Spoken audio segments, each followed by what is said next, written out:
Sir, ಇವಾಗ big boss ನೀವು big boss ಮನೆಯಿಂದ ಹೊರಗಡೆ ಬಂದವರು ಒಂಬತ್ತನೇ ಸೀಸನ್ ಅಲ್ಲಿ ಯಾವುದೋ ಒಂದು ಸೀಸನ್ ನಾನು ಹೊರಗಡೆ ಬರಲಿಲ್ಲ, ಅಲ್ಲ ಹೊರಗೆ ಕಳಿಸಿತ್ತು. ನಾನು ಹೋಯ್ತೀನಿ ಅಂತ ಹೇಳಿಲ್ಲ, ನಾನು ಅಲ್ಲೇ ಹೇಳಿದ್ದೀನಿ. ನಾನು ತಿರುಗಿ ನೋಡಿದ್ರೆ ನಾನು ಎಲ್ಲಿ ಹಿಡಿದಿದ್ದೀನಿ ಅಂತ ಗೊತ್ತಿಲ್ಲ. 9 ವಾರ ಹೆಮ್ಮೆ ಪಡ್ತೀನಿ. ನಾನು 9 ವಾರದಲ್ಲಿ ಏನಿತ್ತು ಗೊತ್ತಿಲ್ಲ. ವೋಟಿಂಗ್ ಎಲ್ಲ ಇರ್ತವೆ, ಅದರಿಂದ ನಾವು ಏನೋ ಮಾಡಿದ್ರೆ ಇಲ್ಲ, ನಾನು ಆಟ ಆಡಿಲ್ಲ. ಅಲ್ಲ ಸರ್, ಏನೋ ಮಾಡಿದ್ರೆ ಅದಕ್ಕೆ ಕಳ್ಸಿರೋದು. ನಾನೇನು ಮಾಡಿಲ್ಲ, ಏನೋ ಮಾಡಿದ್ರೆ ಮಾಡಿಲ್ಲ ಅಂತಲೇ ಕಳಿಸಿ ಸರ್, ಮಾಡಿಲ್ಲ ಅಂತ ಆಚೆ ಕಳಿಸಿದ್ರು. ಮಾಡಿಲ್ಲ ಅಂತಲೇ ಕಳಿಸಿದ್ದು.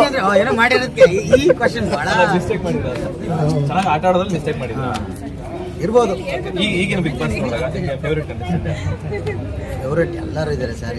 ಈಗ ನನ್ನ ಜಿಲ್ಲೆ ಅನ್ಕೊಂಡು ಹೋದ್ರೆ ನನ್ನ ಗಿಲ್ಲಿ ನಟ. ನಾನು ಕಲಾವಿದನಾಗ ಎಲ್ಲರನ್ನೂ ಇಷ್ಟಪಡ್ತೀನಿ.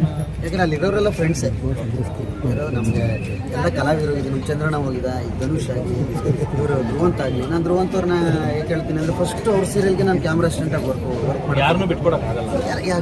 ಕಲಾವಿದರು ಬಿಟ್ಕೊಡ್ಬಾರ್ದು.